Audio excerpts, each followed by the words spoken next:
Người nổi tiếng TV 24 giờ là kênh cung cấp thông tin về các nghệ sĩ, ca sĩ, diễn viên nổi tiếng của Việt Nam và thế giới. Hãy đăng ký kênh của chúng tôi để cập nhật tin tức nhanh nhất trong 24 giờ. Bí mật giải trí về Đàm Tùng Vận, Trần Vĩ Đình và nhiều ngôi sao khác. Trương Nghệ Mưu có thể sẽ đạo diễn bộ phim The Awakening với sự tham gia của Chu Nhất Long và Thiên Hy. Cúc Tịnh Y và Đinh Vũ Hy có thể sẽ đóng vai chính trong Kết hôn với phản diện. Trương Bân Bân, Mao Hiểu Đồng và những người khác sẽ thu âm Hello Saturday. Has, The King is Hibernating sẽ được phát sóng vào ngày 11 tháng 3. Triệu Lộ Tư có một chương trình tạp kỹ mang tên Một chút can đảm. Nightgate sẽ khởi quay vào tháng 4 với sự tham gia của Trần Vĩ Đình và Ngụy Đại Huân. Trên mạng có tin đồn rằng bộ phim The Awakening do Trương Nghệ Mưu đạo diễn và có sự tham gia của Chu Nhất Long và Dịch Dương Thiên Hy. Bộ phim cổ trang tái sinh Kết hôn với phản diện dự kiến sẽ mời Cúc Tịnh Y và Đinh Vũ Hy tham gia đóng chính. Ngày 6 tháng 3, Trương Bân Bân, Mao Hiểu Đồng và những người khác trong đoàn làm phim The Rest of Your Life sẽ tham gia ghi hình cho chương trình tạp kỹ Hello Saturday. Ngày 5 tháng 3, Tân Chí Lôi, Bạch Kha và những người khác trong đoàn câu lạc bộ tử tế sẽ tham gia ghi hình cho chương trình tạp kỹ Xin chào thứ bảy, Has, The King is Hibernating với sự tham gia của Vu Thục Hân, Lâm Giật, Phí Khải Minh và Tăng Khả Ni sẽ được phát sóng trên Youku từ ngày 11 tháng 3. Triệu Lộ Tư có chương trình tạp kỹ tùy chỉnh, Một chút can đảm. Đây là chương trình chữa bệnh theo dạng phim tài liệu. Đoàn làm phim gốc, Sito, sẽ tiếp tục quay một IP khác là Lòng Cốt Hỏa Hương với sự tham gia của Cảnh Thiên và Trương Bân Bân để hợp tác lần nữa. Phần tiếp theo của The Mystic Night, The Nightgate sẽ bắt đầu quay vào khoảng giữa tháng 4 với sự tham gia của Trần Vĩ Đình và Ngụy Đại Huân, và Trang Y Sinh sẽ xuất hiện với tư cách khách mời.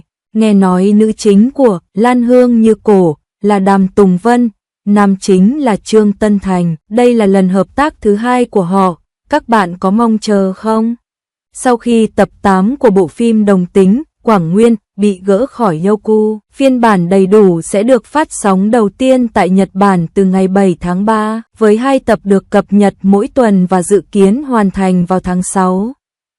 02 sau, Tục Cẩm Nhân ra, Đàm Tùng Vận lại hồi sinh cuộc đời huyền thoại của mình, từ một hầu gái trở thành một tình nhân, đột phá những âm mưu chính trị trong đấu trường. Đầu năm, phim đô thị rất được ưa chuộng trên thị trường phim điện ảnh và truyền hình, trong đó Hot Topless và Filter được đón nhận nồng nhiệt. Bộ phim cổ trang Thục Cẩm Nhân Gia và các bộ phim khác đã thu hút sự chú ý. Lan Xiang Juhu rất được yêu thích do biên kịch Đồng Hoa và tiểu thuyết gốc làm cơ sở. Đàm Tùng Vân và Trương Tân Thành đang đối mặt với những thách thức trong quá trình chuyển đổi thành một cặp đôi và dự kiến sẽ sớm gặp nhau. Từ đầu năm, thị trường phim truyền hình điện ảnh như Thiên Đường và Địa Ngục, phim truyền hình đô thị cho thấy xu hướng tăng trưởng bùng nổ. Hot Topless trở thành chủ đề nóng, Filter cũng bám sát theo, đè bẹp nhiều phim truyền hình ăn khách cùng thời. Phim cổ trang được ưa chuộng trong thời gian dài chiếm tỷ lệ tương đối nhỏ. Trong số đó, phim chính trị kỳ ảo có sự tham gia của Cảnh Điềm và Trương Uyển Nghi đứng thứ hai về mức độ phổ biến của toàn bộ mạng lưới ngay khi phát sóng lần đầu. Phim mở ra với kỹ thuật tường thuật hồi hộp, du hành thời gian kép. Xung đột gia đình và tranh giành quyền lực trong vở kịch có mối liên hệ chặt chẽ. Sự tham gia của các diễn viên kỳ cựu như Quách Đào càng củng cố thêm kết cấu của bộ phim.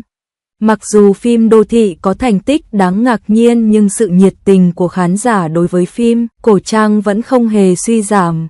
Trong khi, như một tấm gấm, đang phát sóng, vẫn còn rất nhiều bộ phim cổ trang thu hút được nhiều sự chú ý trong thời gian gần đây, và Lan Hương Như Cổ là một trong số đó.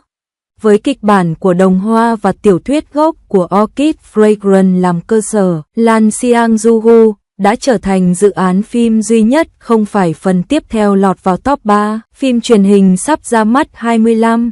Câu chuyện phức tạp về cuộc chiến gia tộc cộng sự trưởng thành của phụ nữ, khá hiếm thấy trong thể loại phim cổ trang.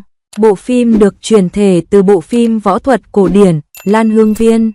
Phim kể về câu chuyện của Thẩm Gia Lan, con gái hợp pháp của một học giả đại học. Gia đình bị xóa sổ, cô đổi tên thành Từ Lan Hương và lẻn vào lâm phủ của kẻ thù làm hầu gái, và bắt đầu một trò chơi kéo dài 10 năm với cháu trai cả có quyền lực Lâm Kim Lâu.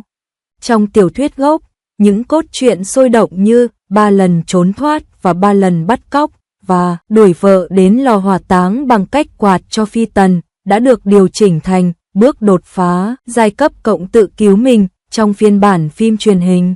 Nhóm của Đồng Hoa tuyên bố rằng họ sẽ giữ nguyên chiều sâu sức mạnh và sự hấp dẫn, đồng thời củng cố ý thức tự chủ của phụ nữ. Đây chắc chắn là một điểm nhấn. Với vai trò là nhân vật nữ chính của bộ phim, Đàm Tùng Vận cũng sẽ có sự thay đổi từ nữ hoàng ngọt ngào thành kẻ báo thù cô đơn. Năm nay, vai diễn Cơ Doanh Doanh của Đàm Tùng Vân trong Thư Kim Nhân Giáp được xếp hạng trong 3 phim cổ trang hay nhất năm với tỷ suất người xem là 1,89%. Diễn xuất ngọt ngào nhưng không ngớ ngẩn của cô đã phá vỡ những nghi ngờ về những hạn chế trẻ con của cô, nhưng thử thách 32 tuổi của cô khi vào vai một cô con gái 16 tuổi gặp nạn đã gây ra tranh cãi. Tuy nhiên, những bức ảnh tĩnh của cô là học sinh trung học trong The Way Back đã khẳng định lợi thế không tuổi của cô. Trong Hương Hoa Lan, phẩm chất kết hợp giữa lòng nhân hậu và tính kiêu ngạo của Thẩm Gia Lan phù hợp với nhân vật Lạc Thập Nhất Nương mà cô tạo ra trong Thanh Kiếm và Gấm, nhưng lần này cô phải đối mặt với những thay đổi tâm lý phức tạp hơn giữa các tầng lớp. Cũng đầy thách thức là nam chính của bộ phim, Trương Tân Thành, người đã hoạt động trong ngành nhiều năm, có thể nói là chuẩn mực của phim truyền hình hiện đại. Anh được đề cử giải Magnolia cho vai diễn Hạ Tử Thu trong Nhân Danh Gia Đình, và những cảnh khóc tinh tế của anh đã trở thành màn trình diễn cấp độ sách giáo khoa. Tuy nhiên, Trương Tân Thành cũng gặp một số thách thức khi diễn xuất trong phim cổ trang. Kiểu tóc buộc cao của anh bị chế giễu là giống một kế toán, trong khi bối cảnh của tiểu thuyết gốc về Lâm Kim Lâu là một quan chức lãng mạn, đòi hỏi cả sự quyến rũ áp bức và cảm giác mong manh. Mặc dù những phẩm chất thông minh mà anh thể hiện trong Thanh Niên thời nhà Tống có thể được chuyển thành sự căng thẳng của một bộ phim chính trị, anh cần phải phá vỡ những hạn chế của khuôn mặt trẻ trung của mình. Tuy nhiên, đoàn làm phim tiết lộ rằng họ sẽ tăng thêm chiều sâu cho các nhân vật thông qua trang phục và đạo cụ, chẳng hạn như thêm họa tiết thêu hình chăn và thiết kế râu. Đàm Tùng Vận và Trương Tân Thành, những người từng lọt vào danh sách cặp đôi đáng tiếc nhất của BG với mối quan hệ anh em già chỉnh hình như Lee Chiên Chiên và He Ji Kyu trong In the Name of Family, đang phải đối mặt với 3 thách thức trong quá trình chuyển đổi thành một cặp đôi. Ngoài ra, việc đảo ngược sự khác biệt về hình thể của họ cũng là một điểm nhấn.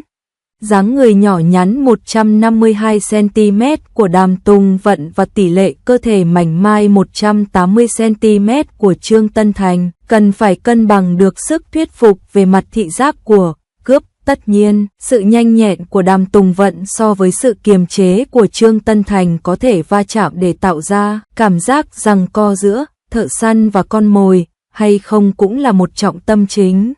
Điều đáng chú ý là trong bức ảnh của Reuters, Trương Hân đã có ánh mắt trìu mến khi Đàm Tùng Vân cài hoa trên tóc và bị trêu chọc rằng tình cảm anh em tràn ngập màn hình. Đoàn làm phim dự định tái hiện bầu không khí CP thông qua các cảnh xung đột mạnh như cảnh giam, cầm và xung đột tuyết. Hiện tại, Lan Xiang Juhu này dự kiến sẽ sớm được gặp bạn. Bạn có mong chờ không?